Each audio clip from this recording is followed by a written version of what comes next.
Good morning, Robin. How are you? Glad you're here. Others coming along. Good morning, John. Nice. I'm on time for class today. Hmm. I like it feeling like class, but we'll endeavor to persevere. But hello, Jamie. Hello, Donna. Good morning. Good to see you. Glad you're here. Welcome, welcome. We might gather one more time. Hey, Shelby. Welcome. But so glad you're with us. That we might come together again. This for this last time in July. Last time in July. Friends, we started this in March. Hey, Robin Kern. I love class. You do love class. That is true. That so I can't. I that's right. I have to consider the source. That is high praise, and so Miss yesterday need a note. Did you ever have a note? No, I don't think so. No, I think we're good. So welcome, everyone. Welcome, welcome. Good morning, Robin. How are you this morning? Good to see you with us. Hope you're well. Keeping cool.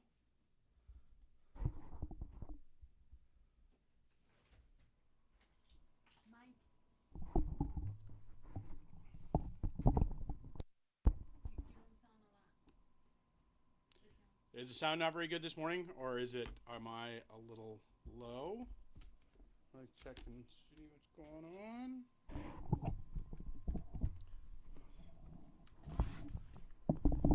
How was that for sound? Any better? Good morning, everybody. How are you? Good morning, Gail. Good morning, Irene. Hello, hello. So glad you're here.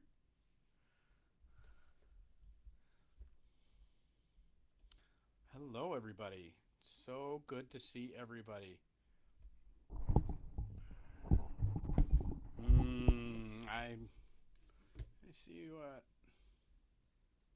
loud and clear. Or is that better? We're doing all right? Yes, no, maybe so.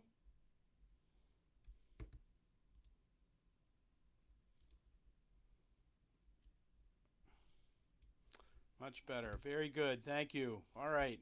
All right, let's get going here. We are on the 30th day of July, a Thursday. Uh, we are we gather ourselves again, as I was just saying when we started out. We this is the first. This was the first last time that we will gather for 11/11 on July. We will next time we have the chance to gather in this space. It will be August. That and I love August and I hate August because August is always, the foretense to the end of summer. There's always this foretaste of like, oh gosh, this thing's gonna end. And for some people who like school, school and all that, it is this time of beginning excitement to think about that. Some people, Robin. um, then for others of us, we are part of this world where um, it's all that we can do to look towards the next season. So I'm going to talk a little bit about that today, about not just the seasons of things, but I want to kind of remind us where we find ourselves. I just came back from helping a bunch of other church members and others that are gathering to distribute food throughout the city, and we packed a bunch of bags of food for folks who are at the margins, and I looked into my inbox just as this morning and saw that Wilbins Magenet, who is a missionary, uh, the only congregational church planted on the island of Haiti. is pastored by a guy by the name of Wilbins Magenet. And he has become friends of many of the churches in Massachusetts, and ours included, and we have helped support his ministry. And his stories that he of his church are just amazing. They are truly Acts 1 and Acts 2 stories. If you know Acts 1 and Acts 2, these early stories of the early church that about just people being called to go someplace and miracles beginning to erupt. His little town where he's pastoring is a place called Bon Bon, and Bon Bon, it's way on the other end of Haiti. It's on the very tip on the Jamaica side of Haiti. So it is pretty rural, pretty pristine, but there really was no church there. A little bit of Methodist presence, but we don't count them. Just kidding, Methodists. You're great. We love you. But the only religiosity in the town was voodoo, and Wilbins had this call to go plant his church. Through incredible movements of the Spirit, finding his way to that place, and finding his way in association with many of the churches in Massachusetts, and Reverend Don Bliss, who was down there on doing mission work of his own, came into association with Wilbins, and they began this church a few years ago. And miracles have started to happen there. I want to tell you, miracles have started to happen there. There's many of them, but one of them is simply this: that prior to the founding of the church, the town of Bon Bon was really considered by all the locals. It was a place of death. It was a place that people died of alcoholism. People died of medical disease, medical problems. People died of tons of people died of violence. That there was all kinds of problems here and there, and throughout the town. Wilbins received his call and began to work his ministry there with the support of some of the churches here. And since that time, since the first service that he had in that town, there is not one person still in the years that he's founded this church that has died of an untimely death in Bon Bon. In fact, it has gotten to the point where the witch doctor, that's not my term, that's theirs, the shaman, the voodoo priest in town actually tells everybody, he actually says these words. He says, "Oh yes, you should go to Wilbins Church, because if you go there, we will live forever. If you go there, we will live forever." That's the words of the voodoo priest in town, where Wilbins has started his church. I saw a post today from Wilbins, and for us, it's probably something buried in the news line items. And some of you on this feed had the chance to meet Wilbins and see what kind of a amazing guy he is. Bob, hey Bob Guinan. Oh, Nancy Costa. Nancy, you've gotten the chance to meet Wilbins, but Wilbins messaged this morning, and they're in the midst of right now the inability to buy fuel because of both the riots and the instability that had happened because of disease. They are in the midst of pandemic. They are in the midst of hunger. Last time I talked to him personally, they did not had food in their house for 3 days, and his house was not unique. And now, right now, today, in this moment, they are staring down the barrel of Tropical Storm Isaias, who's fixing to clip the northern part of Haiti, exactly where Wilbins Church is. Friends, can we say, as if that this the words maybe even just of the voodoo priest of Bon Bon, Haiti, that, oh yes, you should go there. Go to Wilbins Church, because if you do, you will live forever. Can we embrace again this notion of what it is to follow this Jesus guy in a way that takes us through all of the storms and the ills and the pains and the diseases and the brokenness that we're facing?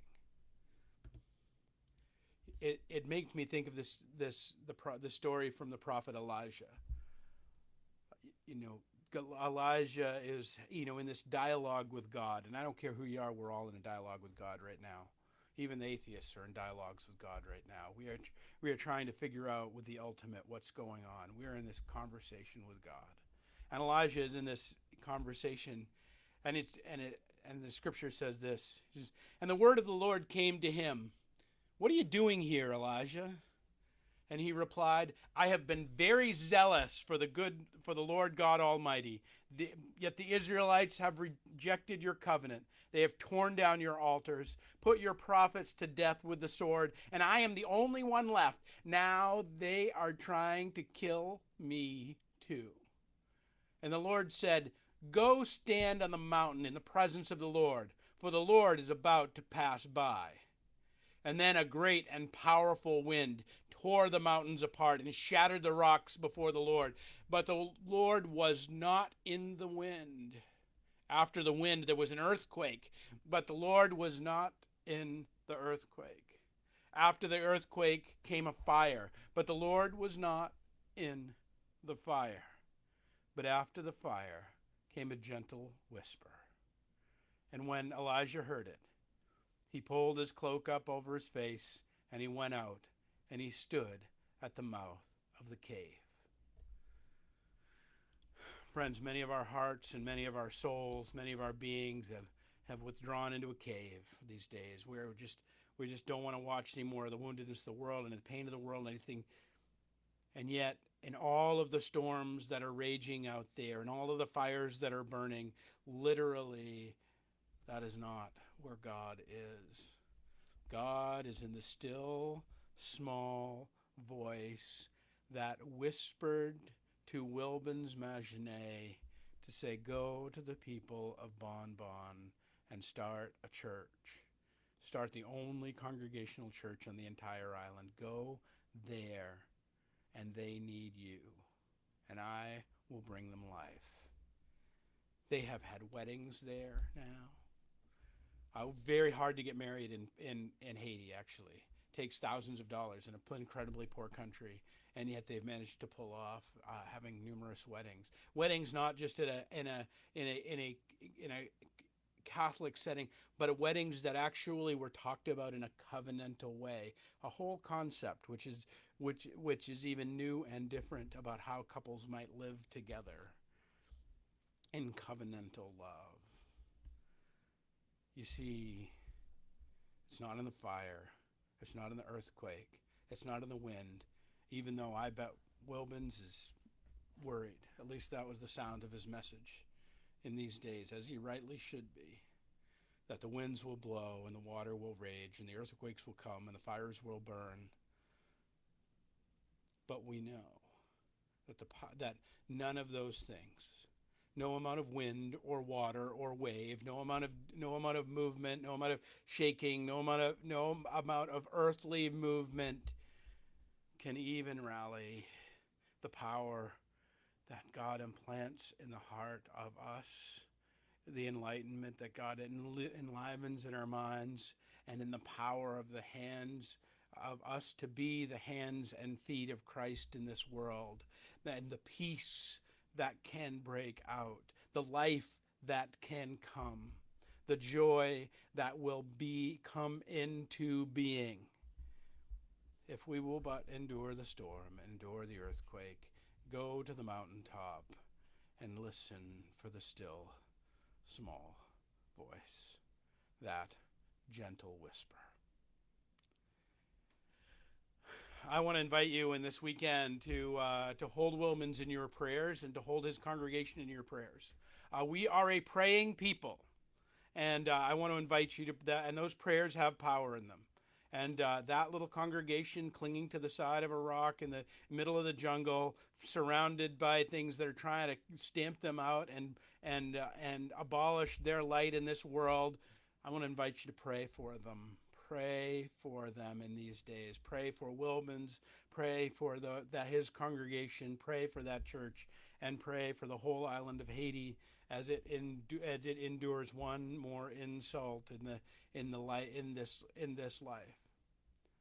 And as you do that, perhaps we might look around at our own earthquakes and our own fires and our own pains and our own difficulties that burn, and in the midst of those prayers, hear that gentle whisper that where God is calling you to plant your flag, where God is calling you to bring your light, where God is saying, go there. And maybe there will be a witch doctor, a shaman, a voodoo priest that will say of you and your efforts, oh yes, go there. Because if you do, you will live forever. All right, friends, that's our journey for today. I am so glad you've been with us and you continue to be with us. It is a powerful time in our world, and I want to continue to invite you to pray for those around us, pray for our world, pray for all that is, and pray for Wilman's and his congregation down there. They'll need it these days. So. In all this, I look forward. We are going to worship at 9 o'clock on Sunday morning. We will be right here on Facebook Live, as well as present in 282 Rock Street. We are going to celebrate the sacrament. We're going to break bread together. And man, I'll tell you what, there has been little that has had more power for me in this time than the elements of the Eucharist, of this chance to come to the table, and know that we are loved and held, and that dwells within us God's love and grace for us. So that's going to be that'll be Sunday at 9 o'clock. So I hope you can be there, and then we will pick up 11:11 again on Tuesday at 11:11. So thank you. I want to thank each one of you for being here. So glad you are here, and I am praying for each of you as well. God bless, and peace and grace.